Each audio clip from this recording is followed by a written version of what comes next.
me and the oxes. Hey, Gary, I got one thing for you. I got a kick out of Hi, Doug, I was Sharon.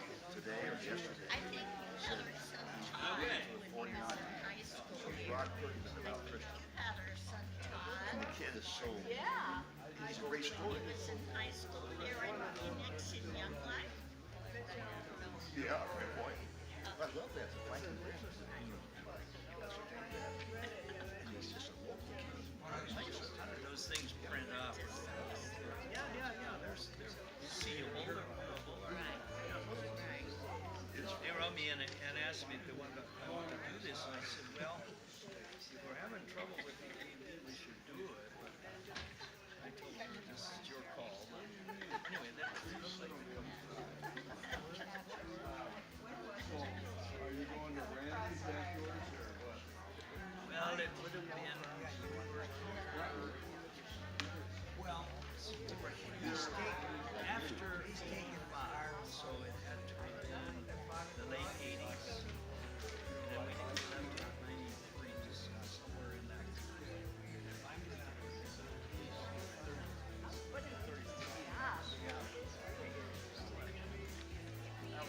How many did you get? I don't know. I don't know for sure. Yeah.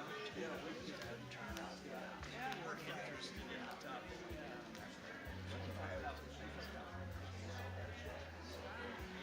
I don't know.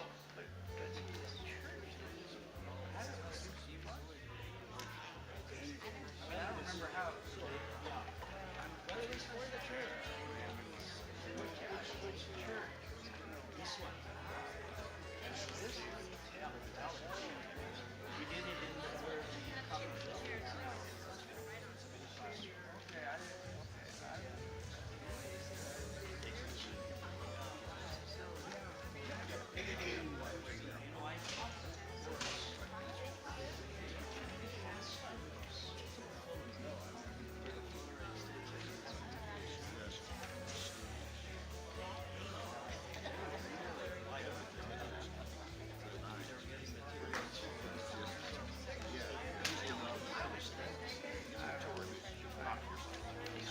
I don't remember how. I think we could do it. I told us. It's a good prayer.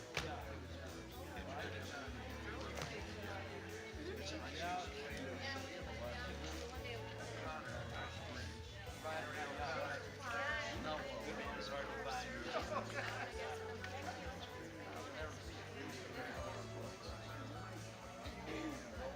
That's all about. You see me doing this while I'm speaking, so know what's going on. Oh, everybody. You're the rim to rim guy. No, it's one of those days. So they this month, next month, those days. But going on Wednesdays.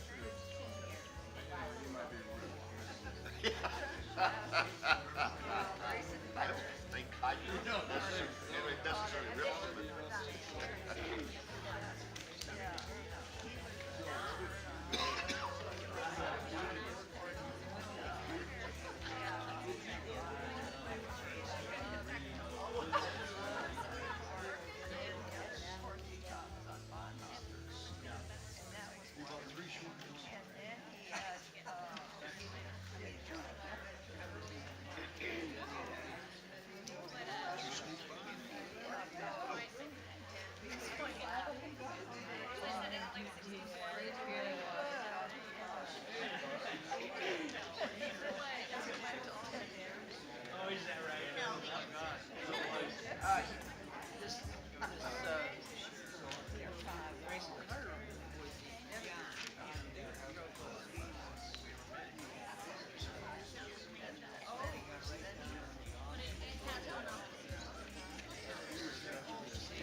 here tonight, and thank you all for coming out. I know it's cold and getting colder by the minute, so we appreciate your making the effort to come out.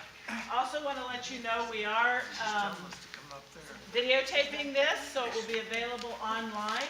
So if you want to watch it again, or someone you know couldn't come tonight, they'll be able to see it online. And so without further ado, I want to, this class is Finding Joy. Let me be sure you're in the right place, first of all. Also, and this class is Finding Joy, and it's going to be taught by Dr. Eaton. And we want to welcome him back. He has taught here before, classes for us, and they were fabulous.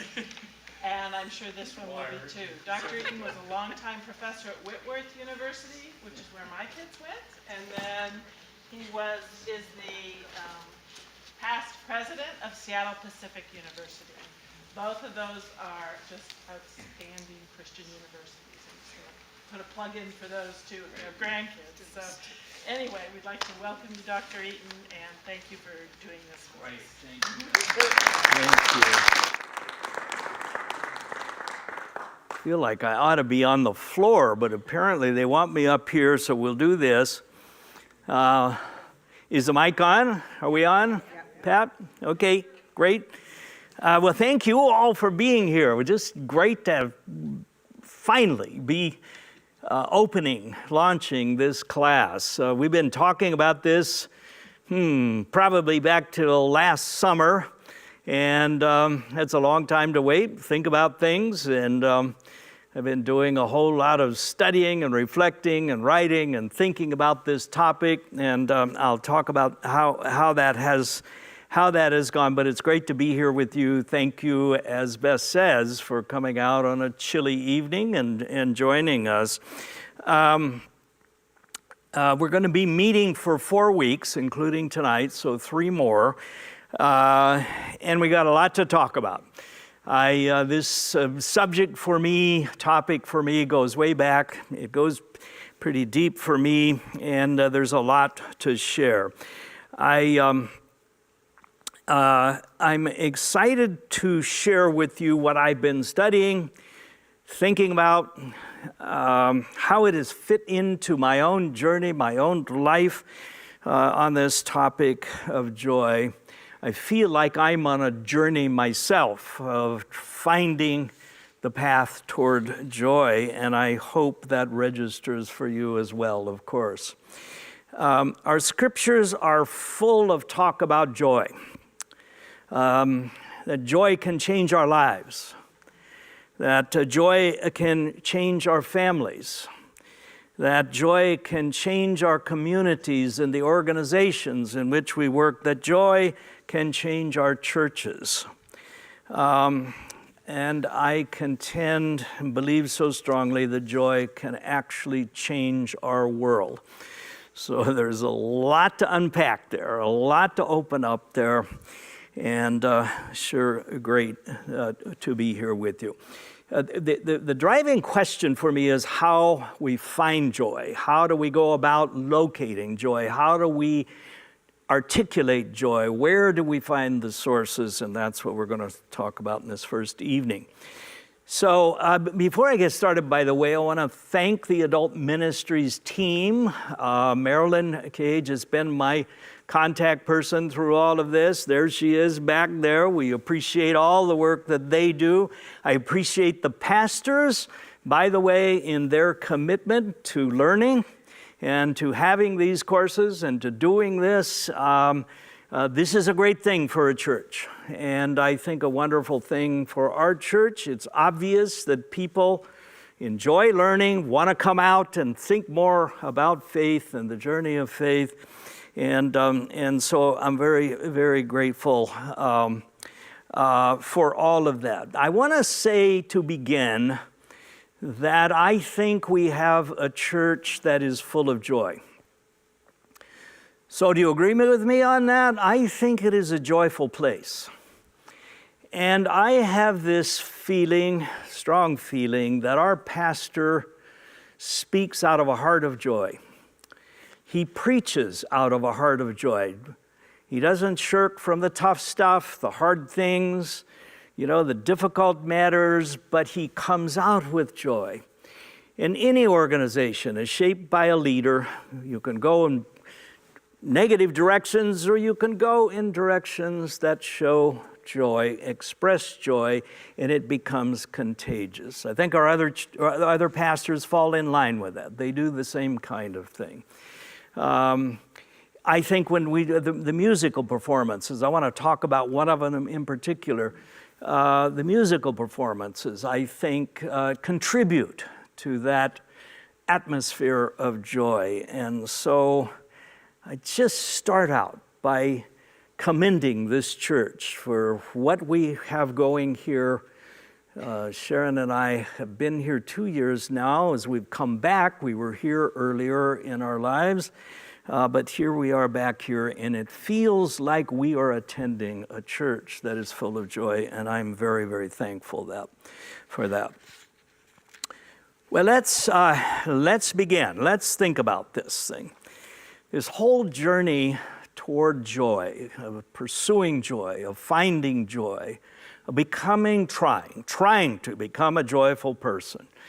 Does that always work out in my life and the way I carry myself? Just ask Sharon. It doesn't always. Am I always joyful? No. But I am in pursuit of joy, and I will talk a lot about why that is the case. And I think joy, in fact, is a big deal. I was on a threshold. I was on a big transition moment when I began this journey. Thresholds, as we know, are important crossing over moments. That's C.S. Lewis's language. We get to those places and there's a big change in our life. Something is going on and we get on the threshold and we move through that time. It can be times of great vulnerability, times of loss, times of disorienting change. All of that can happen in a transition time, in a crossing over moment on a threshold. We seem always to be crossing over from one season in life to another, from one year to another, from day to night, from night to rising sun. We know we are changing, but the future seems a bit murky, right? So this is what a threshold is. The Celtic people have erected monuments all over the landscape of Ireland and Wales, devoted to some threshold moment that happened in their lives, in their history, in their community. It's a big deal, these changes, these transitions. The Celtic tradition also talks about encountering thin places as we step onto those thresholds. Seems to me there's a lot of talk about this thin places idea. Would you know what I'm talking about? We enter into these threshold moments and we enter in as well to the thin places where we feel the presence of God. In our vulnerability somehow, in our uncertainty somehow, we feel God's presence. Thin places are the places where God's divine space and our human space come into close contact. And I think that is precisely the kind of thing that I have been through this journey that I have started, that I have launched in my own life, my own thinking about finding joy. We sense God on the threshold. We pray in those moments, Lord, thy kingdom come on earth as it is in heaven. These are the times when we feel more receptive, more open to God's guidance and God's presence. These are times also when we may feel vulnerable, when suddenly we discover that things are bigger than we are. Happens often, doesn't it? We're not in control, though we're told we're supposed to be in control. We are coached and educated that we are in control. We are the center of the universe. This is the narrative in which we live. But we're not in control. and we become vulnerable. Our self-sufficiency suddenly feels woefully inadequate. We start searching for some answers for some of the big questions. Who am I? What am I called to do now? How am I supposed to live in the turbulence of so much change in our world and in my life at this moment as I'm going through this transition? What does the future look like? Will I ever be happy again? Those are things that happen on the threshold. Such thresholds appear in our lives a number of times. They have in my life. I am sure they have in your life as well. This particular threshold for me that launched this journey towards joy came at a point of huge transition in my life as I stepped off the platform of my work, turned it over to my successor, and I was a bit lost. I was certainly on a threshold.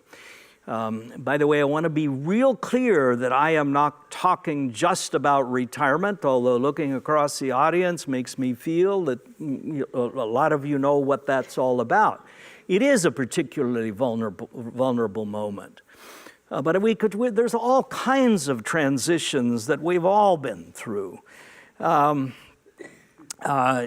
We choose we choose a spouse, someone we love. We choose, by the way, a college. We choose, by the way, to have a family. All of those are huge transitions that we have been through. We choose to change professions sometime, and that can be terribly disorienting. And a huge sense of vulnerability comes out of that as well. So these transitions are very, very big things. By the way, in the role that I had as a university president, when you retire, I don't believe in retirement, by the way. I want to explain that before, but I think we keep going, we keep doing, we keep imagining, we keep inventing our lives as we move through. But this moment of retirement in the profession I chose is you've got to get off the platform. You've got to get out of the way for your successor. It's just the way things are. That's the way it is. Some professions you don't have to do that. I had to get out of Dodge, so to speak, and get out of the way and turn things over. Very hard for me to do. Very hard for any leader. I've been in that role for almost 20 years, and I had to step off and turn it over, and all of a sudden, you become nobody, and you start searching about who am I, and where are things going, and will I ever know joy again? I thoroughly enjoyed my work. So many of us know what that feels like. There's joy in our work, and we take on an identity related to that, and suddenly it's no longer there. Am I going to find joy again? Will I ever know joy again? Those were the questions that began occurring to me during this period on a threshold. I began to ask, would I ever know joy I had before? This pressed me even further into questions about where does joy come from? Is it just from my work? Of course not. I knew that. Can I do certain things in my spiritual life that will bring more joy? We'll talk about that, by the way, through these classes as we move forward. Maybe I just need to adjust my circumstances, rearrange things, start doing different things so that joy could be mine again. All of those are the questions that are behind finding joy, which is the subject of our series. So I hope you're ready for that. I hope you identify with that in some kind of way. I know not everybody here is, by the way, on this question of retirement, a good friend of mine, Earl Palmer, some of you may know Earl, I think, second to Pastor Joint, I think he's one of the great pastors of our time. I really believe that. Sharon and I have been involved with him, all the way back to Berkeley Press, where he was there for a long time, and then Seattle the University Press in Seattle. We've been involved in their lives, he and Shirley's life for so many years. He, by the way, just this last week sent us his book, his latest book, which was published on his 90th birthday. He doesn't believe in any, he said to me over and over again, I don't believe in retirement. Retirement isn't in the scriptures. I don't find it anywhere. So the point of all this is not about retirement. This is about transitions, and they happen all through our lives. And I hope you find something to identify with. So where are we? Where am I on this journey of finding joy? So how do we get started? The great Leslie Newbigin, one of the important writers in my life, has said this, that we are like, in our time, we are like St. Augustine and the church fathers when the Roman Empire was disintegrating. Our circumstances fall somehow in alignment with that kind of circumstance for them. What we have to do, what they had to do, what Augustine and the church fathers had to do was find a new starting point for thinking about things. A whole new starting point. Had to decide what is the basic presupposition about which how we're going to operate going into the future. The world's falling apart on us. How many times have you heard that phrase over the last days and months and few years? The world's fallen apart. So what's our starting point? Where do we begin again? That's what the question that Augustine was asking. And that starting point for Augustine and for Newbigin and for me is found in the light of the gospel of Jesus Christ. So say it clearly. Augustine ended up saying it clearly. He had a long journey getting there, but he said it very, very clearly. It all starts with the transforming gospel of Jesus Christ.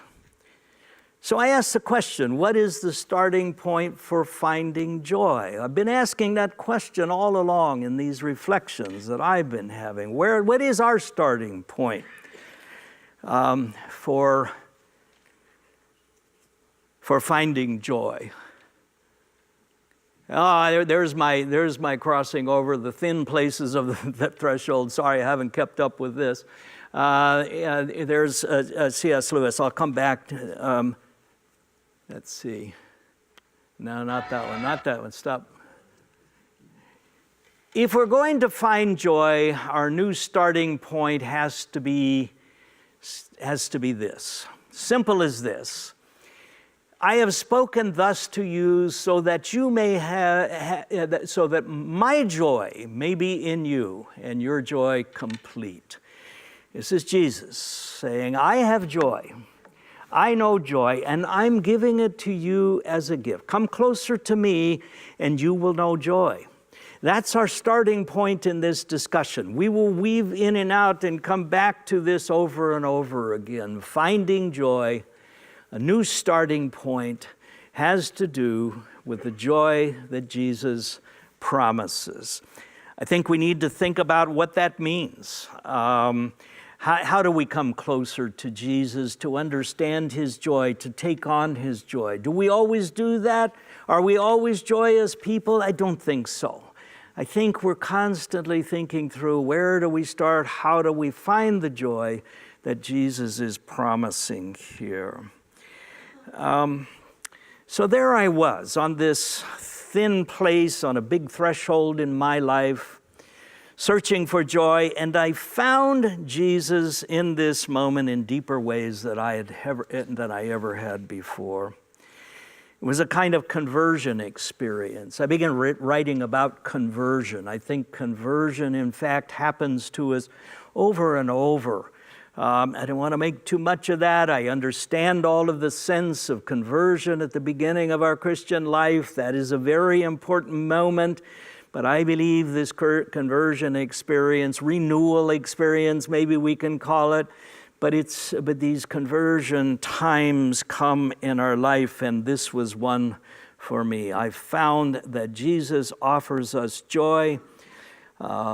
Jesus offers us joy that we can pass on to others, into our marriages, into our families, into places where we work, into our churches. Jesus offers us joy. My joy, he says, is complete joy, around which you can build your lives across the thresholds of uncertainty. Come closer to me, he says, each day. Walk closer to me, and joy can be yours. What do you think about that? Can you buy that? Do you understand that? Do you feel that? Do you feel this promise? Do you feel this invitation? Come closer to me, and you will know joy. I think we need to understand what is the practice of coming closer. We're going to do that later on, by the way. What's the practice of coming closer to Jesus? Every day. How do we then find that joy that he has to offer us? There is something mysterious here. I suppose there's something almost mystical, although people really shy away from that, but there is. Isn't there? Coming closer to Jesus allows us to experience joy. Let's see,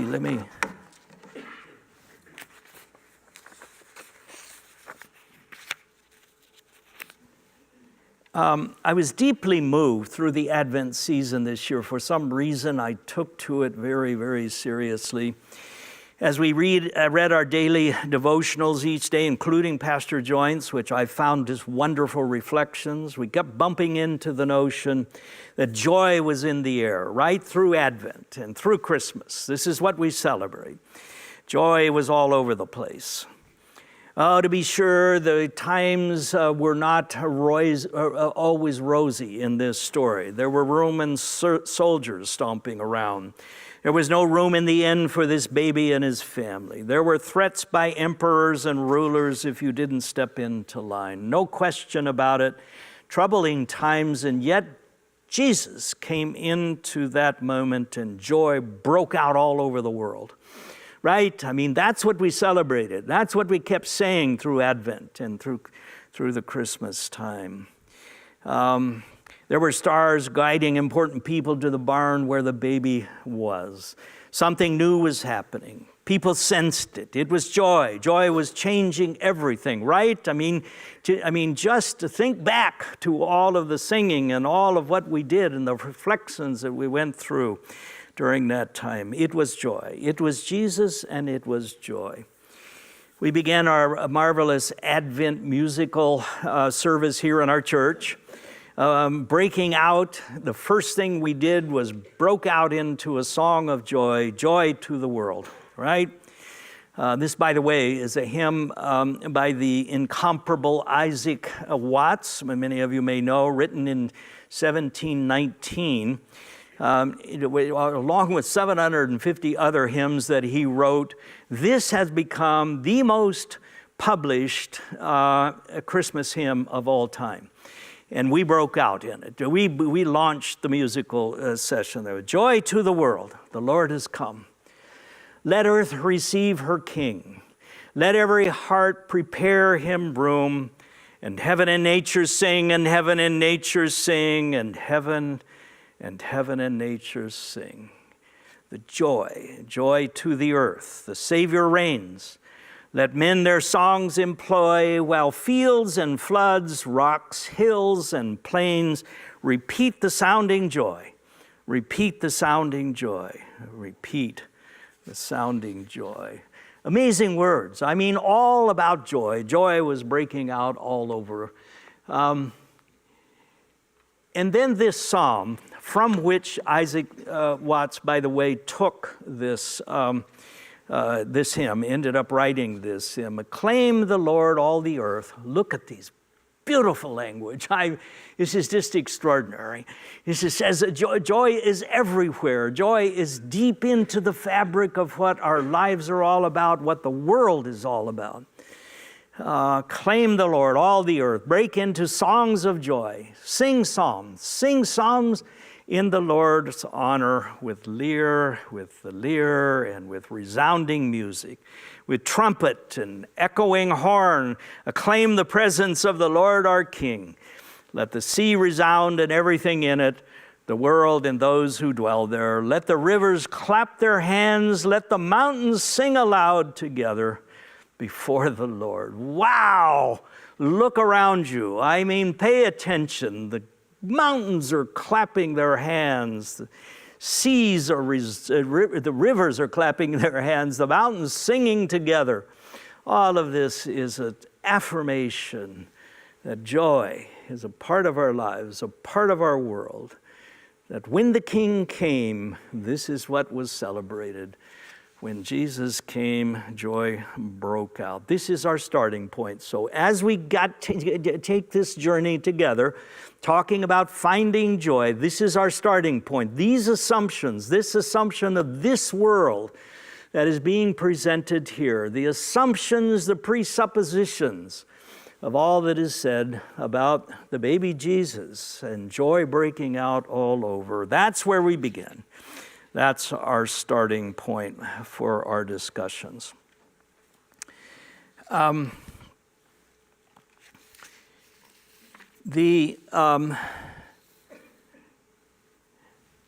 do we live in a world full of joy? Do we live our lives expecting joy? Do we think about it much? We think about happiness a lot, by the way. Do we think about joy? Do we live in those thin places where joy can just leap out of the ordinary? Are our lives today shaped by a narrative of joy? The great New Testament scholar N.T. Wright, who was such a favorite of mine, such an important part of the shaping of my life, my spiritual life, he said just recently, he said, I think there's not too much joy in our world. Not much joy around as we look around. Right? I think you probably would agree, right? And here's the reason, or here's a reason, he says. People are tired of being let down by the common narrative by which we live. A narrative that says that each one of us, each individual is the center of the universe. Everything revolves around us. Our obsessive individualism is the rule of the day. That's the narrative by which we live. We come to think we are self-sufficient in all things. We can do anything. The future is going to be better than the present. Until then, we realize we can't do everything. We are not in control. This narrative lets us down again and again. The common narrative, this common narrative by which we live, tells us the next chapter in our lives, the next iteration in our history, the next discovery in medicine or technology, the next leader in politics will make everything right, will solve all our problems. And then perhaps we can be happy and we can find joy, right? That's the narrative. But we've come to understand this isn't true. We've been fooled by the narrative, right? This narrative by which we live most of the time inevitably lets us down. We're profoundly disappointed time and time again. We think of those memorable words by Mick Jagger, I can't get no satisfaction. I can't get no satisfaction. I try. I can't get no. I can't get no, he says. That's maybe the theme song of our age. Disappointment. We try, we think we're going to get there. The next step in history is going to get us there. The next improvement through technology is going to get us there, and yet joy still feels inaccessible. We're let down, right? I'm going to go back to this slide. C.S. Lewis, I want to say something about C.S. Lewis. He's written a book called Surprised by Joy. Some of you may know that book. It's a wonderful book, by the way. He was quite self-critical of writing the book even. He says, I've never written about myself this much. And he says, I never will again. He opens the book that way. So if you don't like that, don't read it. I mean, he's really quite clear about that. But it's an autobiography. It's about how he found joy. He calls it Surprised by Joy. And he talks in the opening part of the whole book about discovering joy as a child. And you got to love this whole thing. He says his brother, by the way, I don't quite understand what the deal was, but it's such a small little happening in the life between his brother and him that creates in him as a little boy such joy. He's overwhelmed by joy. And he finds, he says, my brother brought this little tin. I think there's some sort of British phrase here that I'm missing. I wish I knew what a tin would be. But anyway, his brother planted a little garden in this tin, and it just sent C.S. Lewis into some kind of ecstasy of joy. He says, what was it? It was joy. And he said, I spent my whole life longing to go back to that moment of joy, longing for joy. This, long time convicted agnostic, I would call him, pushing his Christian faith away, spends his life in and out all the time, longing for joy that he knew as a child very early on, and this is what finally brings him to faith. It's really quite an amazing story. I want to go to little children with this slide here. This is a service where little kids are singing. We get lots of that on our platform. We have, when all the kids are here, Sharon and I sat across, all the kids were up here, right across us were two mothers sitting right there, front row and second row, and they were just so absorbed in what their children were doing. It was so beautiful, so wonderful to see it. And they can break out with joy. And this is what, of course, what connects us with C.S. Lewis here. But look at this little video. You got to watch quickly. It's going to go quickly. I think it's just stunning expression of what joy is all about. This is so beautiful. So here we go.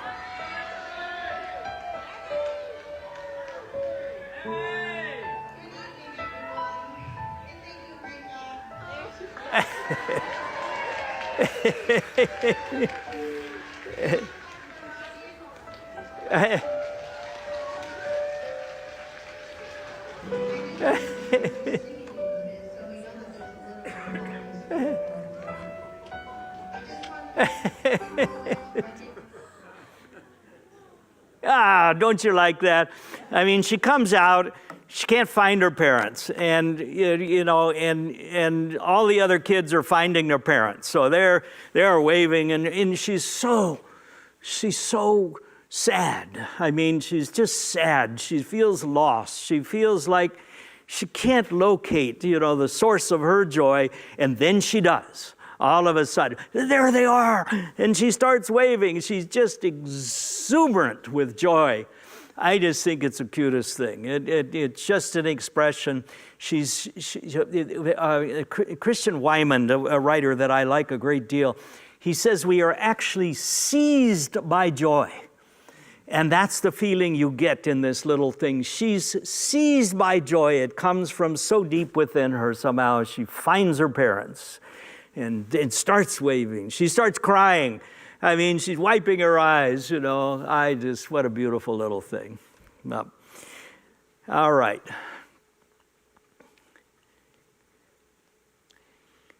So there's a debate going on these days, and I think it's important for us to talk about it because it may say something about these competing narratives that we find in our lives, the narrative that's let us down and the narrative that promises joy. So keep those two things in mind.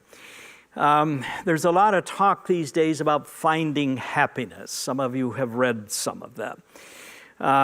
Arthur Brooks, in his new book, Strength to Strength, Finding Success, Happiness, and Deep Purpose in the Second Half of Your Life, has gone off the rails with popularity. Along with his, by the way, his column that he writes in The Atlantic on happiness has gotten a whole lot of attention also. Arthur Brooks has become the rock star of happiness, I'll tell you. He's really gotten a lot of attention for this. But he talks about transitions and how difficult the big thresholds in our lives can be. All the things that we've been talking about. That's how he begins, and most part of this book is how disorienting these transitions can be. How unhappy we can become on our path when our path becomes disrupted and changed. But then he makes a big promise. He says, I and you can get happier together every year. So you want to say, wow, stay tuned. I've got to hear this. Who doesn't want to participate? Count me in. If I can get happier, I want to know what the process is. I want to be pretty careful here. I like this book. I found it very helpful. And I've talked to any number of people who have just really been moved by it, changed by it, informed by it, helped by it, and all of that. We can become happier. We can do things to become happier. But I got through with this book and I thought, something's missing here. I don't think it goes deep enough. I think happiness really sells us short. So that's me. That's not him. He really believes we can come into this happiness. The pursuit of happiness seems always to fall short, it seems to me. So at the moment that I was discovering that, thinking that through, I also ran into another book, The Second Mountain, The Quest for a Moral Life. I'll explain why I put this picture up in a moment. But Brooks takes a different approach. He really is talking about joy. I think, in fact, though he doesn't quite say it this way, I think what he says fits very much the Christian narrative by which I live and you live. Here's his language. Every once in a while, I meet a person who radiates joy. These are people who seem to glow with an inner light. They're kind, tranquil, delighted with small pleasures, grateful for the large ones. These people are not perfect. They get exhausted and stressed. They make errors of judgment, but they live for others, not for themselves. They made an unshakable commitment to family, a cause, a community, or a faith. They know why they were put on this earth, and they derive deep satisfaction from doing what they have been called to do. They have a serenity about them, a settled resolve. They are interested in you when they meet you, make you feel cherished and known, and to take delight in your good. And I say, wow, this sounds very Christian to me. And I think it is. I believe David Brooks, not to be confused with Arthur Brooks. Now, this is another person, right? You shifted gears with me. I think he has become a Christian. His world began to fall apart. He was high on what he calls the first mountain, pursuing happiness, and it all crashed on him. He lost his marriage. He lost energy for his work, if you can imagine. He's a prolific writer, speaker. He questioned everything. He knew that he had to switch narratives. He had to climb a different mountain than this one that he had just fallen from. You know, I want a little personal note here. I don't want to make too big a deal out of this, but I think I was walking alongside him when his world was crashing and when he began to discover his Christian faith. I had invited him to come to speak on my campus and speak at a big downtown business breakfast that we sponsored every year in Seattle. And I invited him to come. He did a brilliant job, but he was clearly speaking from the heart, speaking about these issues that turned into this book. That he had climbed that first mountain of success. He had everything going for him, and it all fell apart on him. And he had to discover something different, and I believe what he began to pursue is joy.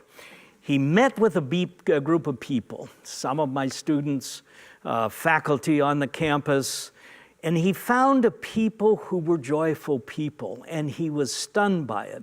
I heard him in a podcast just 2 weeks ago, by the way, speaking of this very visit to my campus. And I thought, wow, it's not just that I'm projecting on this. This thing really did impact him in some kind of way.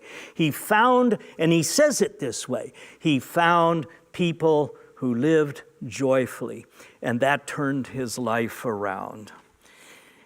And so he discovered the difference between these two narratives. Is it happiness that we're pursuing, or is it joy? He says that happiness is a narrative that is a conspiracy against joy. Follow him now. We can help create happiness, but we are seized by joy. We are pleased by happiness, but we are transformed by joy. Happiness is good, but joy is better. How's that for a statement? Happiness fades. We get used to things that used to make us happy. Joy doesn't fade. To live with joy is to live with wonder, with gratitude, and with hope. I find that an extraordinary statement. This is what we're after. The journey we're on is to find that life of joy. Now, I want to show, these are some paintings. Those of you who was in our class last year know that I love these paintings. I think it's just a part of my life. It's who I am. And I see these as expressive of the kind of thing we're talking about. I want to turn here to Edward Hopper. By the way, there's a group of slides here. Some of you may have seen this whole big page on Hopper and an exhibition that's going on in New York right now. Every one of the slides that I had chosen, I was already working on this, I had chosen, they put into the same review of this thing, every one of them, and I was delighted with that. But this is what an amazing painting. It's called New York Movie. In 1939, he painted it. What do you make it? Is there a lot of joy here? I don't think so. What do you think? This is an usher, young usher, who feels utterly alone to me. And that's what you'll find in painting after painting by Hopper is a sense of aloneness, profound loneliness. There isn't even happiness here to talk about this. She's been let down. Somehow, whatever she was pursuing, she's been let down. There may be happiness in the audience, by the way. You can't quite tell that. There may be joy there. You don't know. But there certainly isn't with this young woman looking on that scene and feeling so isolated from it. Don't you think? Here's another one, Morning Sun. I love the morning sun. Writers and painters all over the place, all the time, all through history have written about the morning sun bringing new life, new beginnings. And here's Hopper with a painting, Morning Sun. Do you find joy there? I don't think so. I think you find and feel the same sort of loneliness that you see in the usher. There's an emptiness there, isn't there? There's some. Is she expecting something to come? Is she starting her day as a new beginning? And take a look at this, the ottoman. The loneliness here takes my breath away. Doesn't it? I mean, this lonely young woman. By the way, the demographics demonstrate that during Hopper's time when he was painting all of this, these young women were flooding into the city for work. And they didn't find community so very often. One would hope that many of them found a church somewhere that was joyful and that they could be welcomed. But they didn't often find that, and this is the demographic he captured, I think, time and time again. So utterly alone. Here's the famous Nighthawks, done in 1942. 3 people in a diner at night. No action in the city, nothing going on in the city, dead, quiet. In these 2 people, are they conversing? Is there good life? Is there joy in their connection and interaction? I don't think so. Kind of a haunting painting, isn't it? And then this one maybe gives you a little more hope, a little more expectation for the day ahead, a leaning forward into the day ahead, and yet I think we get something very similar there. I've included this painting, by the way, early Sunday morning. Some of you may know this painting. I find this a suggestion. I don't want to project on it, but a suggestion that hope may be on its way. Maybe. Kind of peaceful. What do you think about this one? Kind of peaceful. Why is it that I have carried this print for 30 years of my life on the wall of my study every place we have moved in all that time? I'm not sure. Sharon's not sure either, I'll tell you. But I think it is a stunning painting. It's a beautiful painting. But what does it suggest? I don't think it communicates a strong message of joy. So I want to switch now, narratives. So that was the narrative that's let us down. That was the narrative that's disappointed us. That's the narrative we've climbed the mountain of success and we've fallen off of it. And there is this sense of despair and discouragement and disappointment. I want to turn to Van Gogh, where we get a totally different narrative, I think.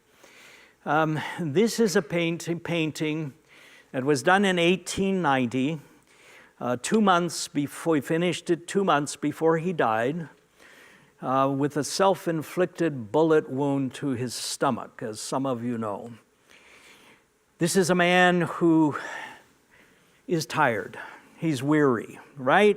By the way, he sketched this very painting came out of a sketch that he did in 1882. So much earlier in his life, he sketched this whole thing out. So in this year, when he was dying, when he was going to die, when he was at the end of his rope, he painted this painting. I find this painting haunting in itself. But look at the title of it, Old Man in Sorrow. Yes, you can sure get that. A lot of sorrow in Van Gogh's life, we know that. He was in an insane asylum at this point in his life, in Provence, in France, and was really imprisoned there, sort of cramped up in there. And yet he painted some 80 paintings in the last 3 months of his life. It was something happening here. What was this? He knew this sorrow. But then look at the subtitle that he put on to this painting himself, On the Threshold of Eternity. There was still this clinging to a sense of eternity. He looked around the world and he found so much joy. And he was clinging to the end, to this sense that eternity was out there ahead of him. Isn't that an amazing painting? Isn't that incredible? Knowing this artist's life, knowing what he was about to do, though he didn't know, he went through tremendous bouts of hallucinations and utter despair, discouragement, disorientation, very, very troubled man, a man of sorrow. And yet, 2 years before this, he painted The Sower, one of my favorite paintings. I love this painting. By the way, this sower is sometimes called The Sower at Sunset. I don't like that title, and it is very often just called The Sower, and sometimes The Sower at Sunrise. So I choose the sunrise because I like sunrise. This painting says to me, there are new beginnings. Remember where he is now. 2 years before he committed suicide, in all of this anguish and horror of his mental case, his mental situation.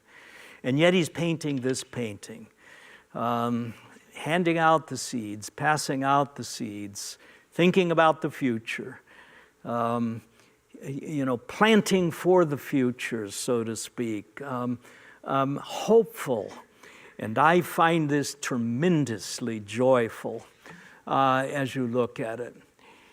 I think of Gerard Manley Hopkins' great poem, God's Grandeur, here. I think written about the same time, very similar period of time.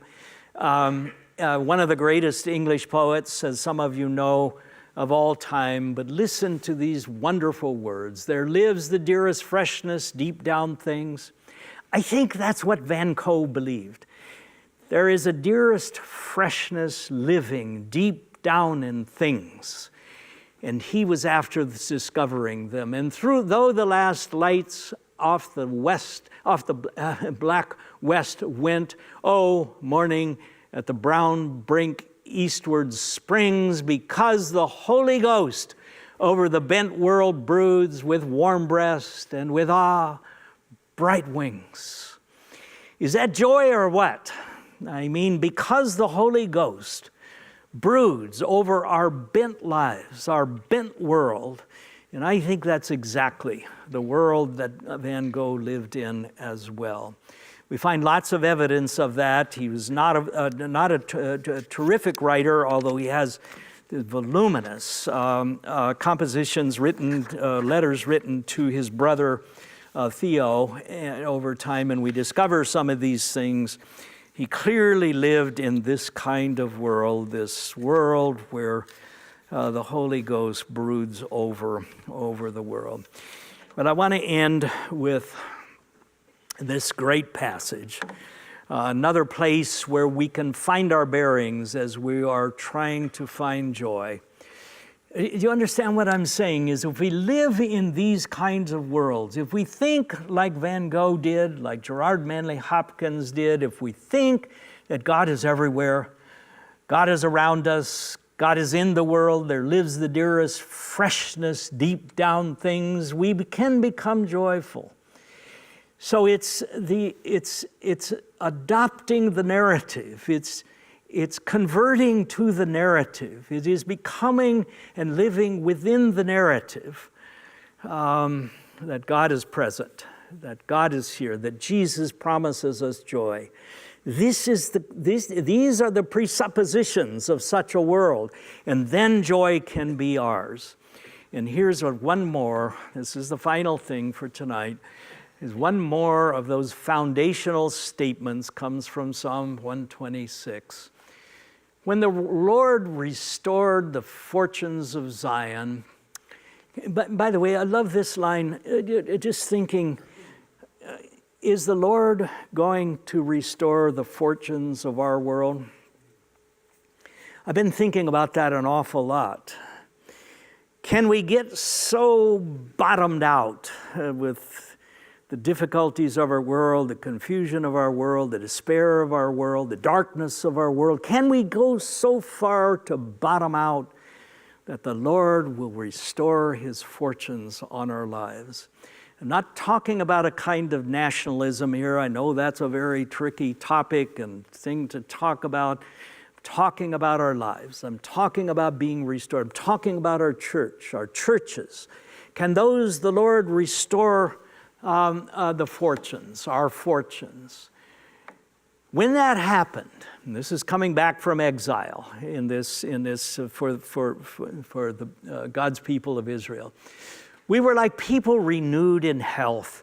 I like that line too, don't we? I mean, we're hysterical about our health these days, just absolutely hysterical. Everything's going wrong. I mean, you wake up and you got a pain in your side or something, and you freak out. It's, something. And he's saying, we were like people renewed in health. I like that sense. Renewed in health. Could we ever believe we are renewed in health? Our fortunes restored. Our mouths were full of laughter and our tongues sang aloud for joy. That's where I want to go. Isn't this our aspiration as we talk tonight? This is where we want to go. Our mouths were full of laughter, and there we are, our tongues singing aloud for joy. Then among the nations it was said, the Lord has done great things for those people. Great things indeed the Lord did for us, and we rejoiced. Can you imagine?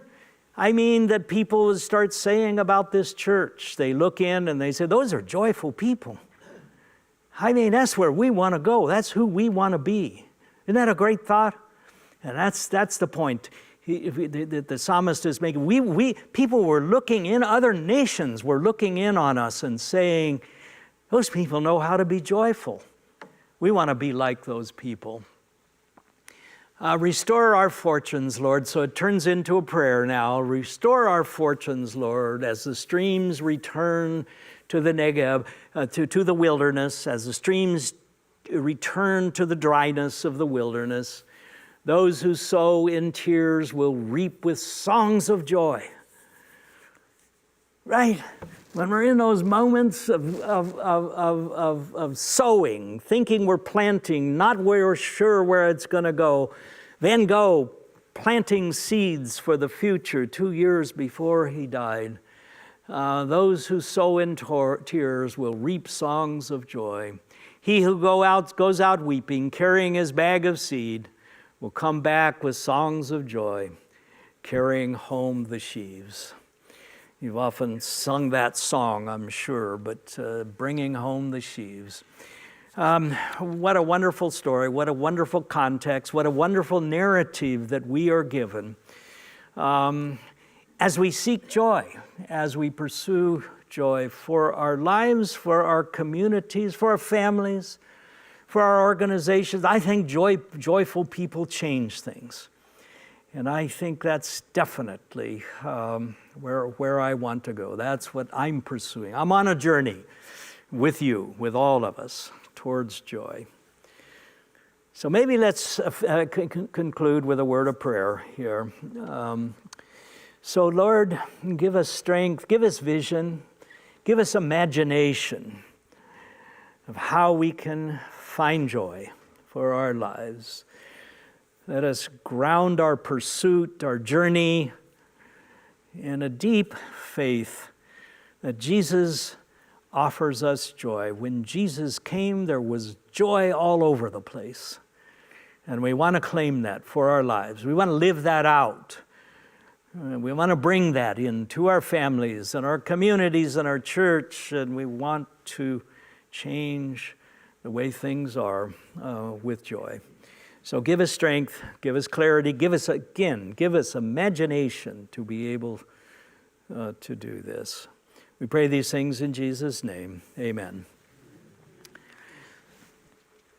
So, I'm sorry we ran over time a bit. Does anybody have a big statement they would like to make or something very quickly, because I did run over our time? Good. All right. Well, thank you for coming, and really hope to see you again next week. We're going to take another big step in this next week on how we find joy. So, great. Thank you.